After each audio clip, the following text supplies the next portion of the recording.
LIC जीवन उत्सव table number 871 बहुत ज़्यादा सुन रहे हैं, पूरा यूट्यूब पे छाया हुआ है एकदम कि 10% आपको मिलेगा पूरी ज़िंदगी और इस 10% से ज़िंदगी बदल जाएगी। आपको 10% टोटल में मिलना है पूरी लाइफ टाइम। आइए हम लोग चेक करते हैं इस वीडियो में, इसका ऑनेस्ट रिव्यू करते हैं एकदम। कोई भी चीज़ को हम एक्सेल के ऊपर चेक कर लेंगे, आपके लिए इसका कितना यूज़ है, आपके लिए अच्छी है, आपके लिए ख़राब है, क्या इसका महत्व है आपकी लाइफ में, कौन कौन से ऑप्शंस ये आपको देता है और इसके कंपैरिजन में दूसरी चीज़ें कौन सी हैं जो आपको जाननी चाहिए। क्योंकि 29 नवंबर को ये प्लान लॉन्च हो रहा है, LIC के द्वारा लॉन्च किया जा रहा है और ये प्लान अपने आप में हर इंश्योरेंस एजेंट सेल करेगा। सो आपका हक है ये जानना कि इस पॉलिसी से आपको क्या मिलने वाला है, ताकि आप ले सके सही फैसला कि ये सही है या गलत। तो अंत तक वीडियो में बने रहिएगा। वीडियो के लास्ट में ये भी बताने वाला हूं आप किस तरह से सही डिसीजंस ले सकते हैं अपने इन्वेस्टमेंट के लिए। सो अंत तक बने रहिएगा। वीडियो पसंद आए तो लाइक कर दीजिएगा, चैनल को सब्सक्राइब कर दीजिएगा और इस वीडियो को ज़्यादा से ज़्यादा लोगों को शेयर करिएगा, ताकि सभी लोग इन्फॉर्म्ड डिसीजन ले सकें कि उनकी लाइफ के लिए बेहतर क्या है। Hi, I am Viplav Majumdar, I am the founder of planyourworld.com। हमारा सिंपल सा मानना है कि आपका पैसा आप ही मैनेज करें, क्योंकि कोई और डिसीजन आपके बिहाफ पे लेगा तो वो गलत होगा। तो आगे चलते हैं हम लोग इस वीडियो में। प्लान योर वर्ल्ड में हम मानते हैं कि आपका एडवाइजर आप खुद ही हो सकते हैं। कोई और आपके बिहाफ पे डिसीजन लेगा तो उनका क्या इंटरेस्ट होगा पता नहीं, लेकिन अगर आप खुद देख लेंगे बिना फॉर्मूले के, अगर आप फाइनेंस सीख लेंगे, पर्सनल पैसा कैसे मैनेज करना है, तो पूरी जिंदगी आप ज़्यादा पैसा बनाएंगे और कहीं भी आपसे चीटिंग नहीं होगी। मुझे इस रिव्यू को करने की ज़रूरत क्यों है? क्योंकि बहुत सारे लोग हमारे साथ जब लाइव सेशन में आते हैं, मेंटरिंग प्रोग्राम में आते हैं, तो वो देखते हैं कि उन्होंने तमाम अलग अलग प्लान्स लिए हुए हैं। कुछ प्लान्स अच्छे होते हैं, कुछ प्लान्स बुरे होते हैं।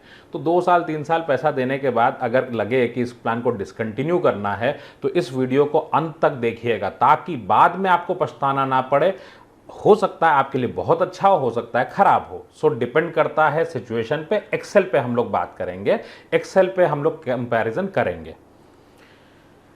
The review is based on the videos, क्योंकि इसका हमने बहुत ढूंढा गूगल के ऊपर, हमने LIC की वेबसाइट को भी देखा, हमें इसका ब्रोशर नहीं मिला।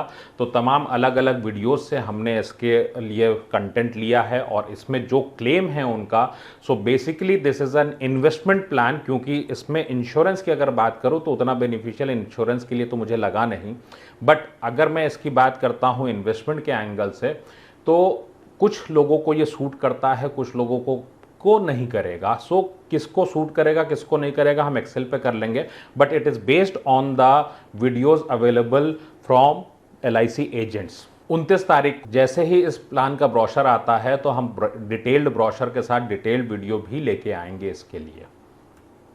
आगे बढ़ते हैं हम लोग। एलिजिबिलिटी क्राइटेरिया इस प्लान का क्या है? सो आपके सामने हैं चीज़ें। So minimum age at entry 90 days to 65 years. This is a whole life insurance plan. और जैसा कि आपको पता है, होल लाइफ इंश्योरेंस प्लान 100 साल तक के चलते हैं और ये अपने आप में एक इन्वेस्टमेंट प्लान होते हैं। These are not insurance plans, these are basically brought for investment purpose. Then premium term जो है वो 5 से 16 साल का है। मिनिमम सम अश्योर्ड इसमें जो आप ले सकते हैं that is 5 lakh rupees. Then riders available are accidental disability, आपका डेथ बेनिफिट राइडर एक अलग से है, जो कि आपका टर्म प्लान के जैसा कुछ उस तरीके का होगा। एक्चुअल ब्रोशर आने पे ही इसके बारे में डिटेल मिलेगी आपको। देन इसमें TR मिल सकता है आपको। देन CIR जो क्रिटिकल इलनेस है वो मिल सकता है आपको, और इसमें प्रीमियम वेबर का भी राइडर मिल सकता है। सो ये चीज़ें लेनी चाहिए या नहीं, ये इंश्योरेंस का पार्ट है। जैसा कि हम लोग इसमें देख पा रहे हैं, देयर आर 2 कंपोनेंट्स। सो एक कंपोनेंट इसके अंदर में क्या है कि आप इसमें इन्वेस्टमेंट करते हैं और इंश्योरेंस में पैसा लेते हैं। तो 1 इज़ इंश्योरेंस एंड 2 इज़ आपका इन्वेस्टमेंट। सो जैसा कि हम लोग हमेशा से बात करते हैं कि इन्वेस्टमेंट को अलग रखा जाए और इंश्योरेंस को अलग रखा जाए। इसमें एक इन्वेस्टमेंट पे एक अलग से एक पॉइंट उठता है कि ये इन्वेस्टमेंट में प्लान किस तरह का है। So it is a deferred plan. Deferred plan का क्या मतलब होता है कि आपने कुछ सालों तक पैसे दिए और उसके बाद आपको पैसा बाद में मिलेगा। इसमें सर्वाइवल बेनिफिट क्या है, 10% ऑफ बेसिक सम अश्योर्ड। जो भी आपको बताया जा रहा है वो है पूरे इंटरनेट स्पेस में और हर घर में। चूंकि दिसंबर का महीना है, LIC एजेंट्स का टारगेट होता है, MDRT करना होता है उनको, तो वो आपको रिबेट भी दे सकते हैं, वो आपसे ये भी बोल सकते हैं कि प्लान आ रहा है, बंद हो रहा है, बहुत सारी चीज़ें हो सकती है, बट आपको डिसीजन लेना है लॉजिकल। सो लॉजिकल डिसीजन पे अगर आऊं तो this is based on basic sum assured का 10% आपको मिलेगा। ऑप्शन 2, इसमें फ्लेक्सिबल ऑप्शंस भी है। So it's a deferred plan. आप शुरू में कुछ सालों तक पैसा देंगे, उसके बाद आपको पैसा मिलेगा। तो मिनिमम टर्म जो है वो 5 साल का है इसके अंदर। दूसरा, आप जब इसमें इनकम लेते हैं तो आप उसको रोक भी सकते हैं, फ्लेक्सिबिलिटी के साथ पैसा ले सकते हैं। आप जितने पीरियड के लिए पैसा नहीं लेंगे उस दौरान आपको जो पैसा आप नहीं ले रहे उस पर 5.5% का कंपाउंडेड रिटर्न मिलेगा, ईयरली कंपाउंडिंग। ये एक अच्छा बेनिफिट है अपने आप में इसके अंदर में। देन इसके अंदर लोन की फैसिलिटी भी है, पार्शियल विड्रॉल की भी फैसिलिटी इसके अंदर है। डेथ बेनिफिट इसका क्या कहता है, डेथ बेनिफिट कहता है कि सम अश्योर्ड जो होगा इसका डेथ बेनिफिट में आपको अक्रूड जो भी आपने प्रीमियम जमा किए हैं उसके ऊपर प्लस आपको जो भी सम अश्योर्ड है उसके ऊपर 40 रुपये पर 1000 के हिसाब से आपको अलग से पैसा मिलेगा। सो सम अश्योर्ड और आपका death benefit, sum assured, total sum assured या आपका टोटल जो भी प्रीमियम दिया प्लस 40 रुपये पर 1000 के हिसाब से जो भी बनेगा, इनमें से जो ज़्यादा होगा वो आपको मिलेगा इस प्लान में। सो जब हम इंश्योरेंस पार्ट की बात करते हैं तो फ्रेंड्स, इंश्योरेंस के लिए मुझे ये कहीं से भी लाइफ इंश्योरेंस के रिस्क को कवर करने के एंगल से ये बहुत अच्छा प्लान नहीं दिखा इसमें। और अगर आप राइडर लेते हैं तो राइडर में भी चार्जेस कटेंगे। सो याद रखिएगा, अल्टीमेटली टर्म प्लान लेना, सिंपल प्लान लेना आसान होता है, अच्छा होता है आपकी हेल्थ के लिए, फाइनेंशियल हेल्थ के लिए। देन इनकम इसमें किस तरह से आती है, अगर आपने 5 साल का प्लान लिया है, प्रीमियम पेइंग टर्म अगर 5 साल का है तो 11वें साल से इनकम शुरू होगी। 6 साल का प्रीमियम पेइंग टर्म है तो भी 11वां। तो 6 से लेके अगर आप 8 साल तक इस तरीके का प्रीमियम पेमेंट प्लान लेते हैं तो प्रीमियम डिफर हो जाएगा ईयर ऑन ईयर बेसिस पे। सो 11वें साल से इनकम आएगी। अगर 9th ईयर में तो 12th, 10th में है तो 13th, अगर 15 में है तो 18th ईयर। सो ये डिटेल में देखिए, अगर आपको इस प्लान के बारे में बिल्कुल डिटेल में देखना होगा तो ब्रोशर आने तक वेट ज़रूर करिएगा अगर आपको इसको लेना ही होगा। और जैसा मैं हमेशा बोलता हूँ, किसी भी प्लान से हमको प्यार नहीं करना चाहिए, हमें उस प्लान को इवैल्यूएट करना चाहिए हमारी लाइफ में क्या असर पड़ेगा। क्योंकि अगर मैं बात करूं 16 साल 80 साल की उम्र तक आपको ये इनकम दे देगा, जब तक आप हैं तब तक इनकम दे देगा, उसका मायने बहुत बड़ा है। मायने ये है कि अगर मैं कोई प्लान 20 साल के लिए लेता हूं और आज अगर मैं 45 का हूं, that means it is going to work up to the age of 65। So 65 पे मेरी ज़रूरत क्या है, तो हमारी लाइफ पे उसका इम्पैक्ट क्या। आप बच्चे को अगर कॉमर्स दिलाते हैं, आप बच्चे को अगर क्लास 12th में अगर कॉमर्स दिलाते हैं तो सीए का रास्ता होता है, इसलिए आप 12th में उसको कॉमर्स देते हैं। सो वैसे ही आप फ्यूचर को इम्पैक्ट, वैसे ही फ्यूचर में जो इम्पैक्ट है उसको ध्यान में रखते हुए ही इन्वेस्टमेंट करना चाहिए। सो हम लोग आगे देख लेते हैं। सो एग्जाम्पल जो है, एग्जाम्पल हमने लिया है कि sum assured of 10 lakhs premium paying term of 15 years. So इसमें जो हमारा प्रीमियम आएगा that will be approximately 64,000। So इसके लिए मैंने आपको बताने के लिए मैंने एक एक्सेल प्रिपेयर किया हुआ है। सो हम इसकी बात कर लेते हैं एक्सेल के ऊपर। सो वीडियो में एक्सेल को मैं बड़ा कर लेता हूँ सो आप इसको देख सकें आसानी से। सो हमने यहाँ पे लिया है आपकी एज, हमने माना है कि आपकी एज 30 है और 30 की एज पे आप इस इन्वेस्टमेंट को कर रहे हैं, तो क्या फ़र्क आपकी लाइफ में पड़ने वाला है हम इसको देख लेते हैं। और हमने इसको कंपेयर भी किया है अलग अलग प्लान्स के साथ। ये हमारे लिए 0 ईयर। सो इंश्योरेंस में जब आप प्रीमियम देते हैं it is the day 1, so that is 0 year. Then आपके पास में है 1 ईयर, 2 years, सो अलग अलग प्रीमियम पेइंग टर्म है। So we have taken 15 years here. So 15 साल की अगर मैं बात करूं तो इसमें क्या करता है ये प्लान। ये प्लान पहले आप इसमें अक्यूमुलेशन फेज में पैसा इकट्ठा करते हैं, जमा करते हैं, और उसके बाद देखिए LIC क्या कर रही है, आपसे पैसा लिया, 15 साल तक हमने पेमेंट की, उसके बाद ये हमको पैसा देना शुरू करेगा 18th ईयर से। सो 3 साल का गैप होगा। सो एक्चुअली अगर प्रैक्टिकली आप इसको देखेंगे तो लगभग आपका 3 साल का टोटल में गैप आ जाएगा। और दूसरा, 15 साल तक पैसा देने के बाद 18th ईयर में दे रहे हैं तो 18th ईयर में कॉर्पस बना ठीक ठाक, उससे आपको रिटर्न आता है। और रिटर्न क्या दे रहे हैं, वो बेसिक सम एश्योर्ड का 10% है। तो इंडिया में जो दूसरे ऑप्शन है उनके साथ भी चेक कर लेंगे। सो सिंपल है, इसके अंदर में आपने 64,000 रुपये साल के हिसाब से दिया, 15 साल तक दिया। 30 के बंदे ने अगर इन्वेस्टमेंट करना शुरू किया तो बाय द टाइम 44 वो वहाँ पे पूरा पैसा दे चुके होंगे इसका। अब अगर आप देखें कि 10 लाख रुपए आपको सिंपली 1 लाख रुपया 10 लाख पे 10% के हिसाब से 1 लाख रुपया आपको हर साल यहाँ पे मिल जा रहा है। नो ब्रेनर है, सिंपल है। अब हम इसको कंपेयर कर लेते हैं अपने एसआईपी के साथ।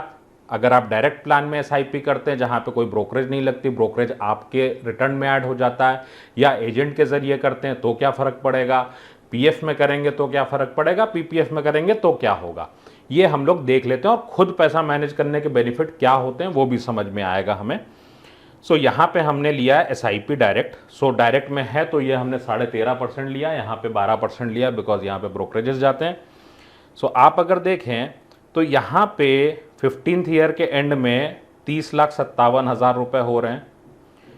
प्लस अगर मैं 18 साल पे देखूँ तो हमारे पास में टोटल पैसे हो रहे हैं 44,70,000। सो यहाँ पे हमारा कॉर्पस हो रहा है 44,70,000 अगर मैं इसको म्यूचुअल फंड से बनाता सिमिलर इन्वेस्टमेंट। अगर मैं इसी चीज़ को एजेंट के जरिए एसआईपी करता तो मेरे पास 44 लाख की जगह यहाँ पे होता 37 लाख। अब अगर इसी चीज़ को मैं पीपीएफ से करूँ तो लगभग मेरे पास 21 लाख रुपए होते हैं। पीएफ से करता हूं तो मेरे पास लगभग 23,91,000 रुपीज़ होते हैं। अलग अलग अमाउंट, इन्वेस्टमेंट हमारा सेम है बट हमारी मैच्योरिटीज़ अलग अलग है। नाउ अब हम कंपेयर करते हैं कि जो हमसे बोला जा रहा है 10% मिल रहा है पूरी ज़िंदगी, उसका मतलब क्या है। फ्रेंड्स, आज की मैं अगर ब्याज दर की बात करूं, इंटरेस्ट रेट दैट इज 7%। ठीक, आप जोड़ के देखिए 7%। अब इस पे आप अगर नोटिस करें 7% को थोड़ी देर के लिए छोड़ देता हूं मैं। आप ये देखिए, अगर हम इसको म्यूचुअल फंड से कॉर्पस इकट्ठा करते हैं तो 1 लाख जो मिल रहा है that is hardly 2.24% of the fund value. अगर मैं एजेंट वाले फंड से चलूं तो 2.6%, अगर मैं पीपीएफ से चलूं तो भी 4.69%, अगर मैं पीएफ से चलता हूं it is 4.18% of the fund value. क्या हमको इस तरीके का इन्वेस्टमेंट चुनना चाहिए? अगर मैं इंटरेस्ट रेट की बात करूं, यहां पे हमने 6% पे विड्रॉल लिया हुआ है। अगर मान लीजिए इस फंड से हम 6% पे उस वक्त विड्रॉल लेते हैं हर साल के हिसाब से, तो ये अमाउंट बनता है 2,68,000 रुपये साल का।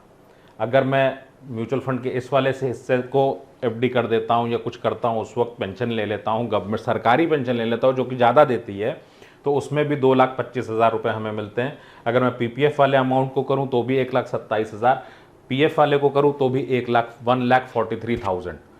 अब आप सोचिए कि आप जब प्रोडक्ट के वाइज कंपेयर कर रहे हैं तो इसका क्या मतलब है आपकी लाइफ में। दूसरा, यहां पे गौर करने वाली बात दो है। जब हम इनकम की बात करते हैं तो इनकम के लिए बहुत सारे ऑप्शंस इंडिया में दूसरे हैं। हमको पेंशन प्लान में नहीं जाना चाहिए, उसके दो बड़े कारण हैं। ये पूरा पैसा ब्लॉक हो जाता है और दूसरा, ये पैसा आपके खर्चे के हिसाब से बहुत कम हो जाता है, बहुत ही कम।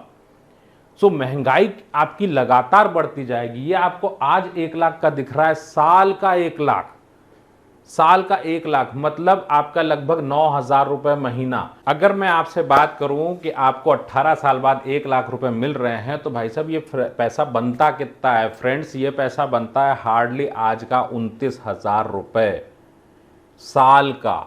मतलब पीनट्स, अगेन पीनट्स। आपको याद आ गया होगा, पिताजी ने आपसे बोला होगा कि बेटा मैंने आपके लिए बहुत अच्छी सी एक पॉलिसी ली थी उस वक्त सोच के, और जब वो पॉलिसी मैच्योर हुई तो लगा उसमें कुछ मिला ही नहीं। अगर आज वो 9,000 की वैल्यू दिख रही है आपको, तो आज के हिसाब से 18 साल बाद आपको मिलेगा 2,400 रुपये महीना उस साल का। अगले साल और घट गया, उसके अगले साल और घट गया। सो आप अमीर कैसे बनोगे?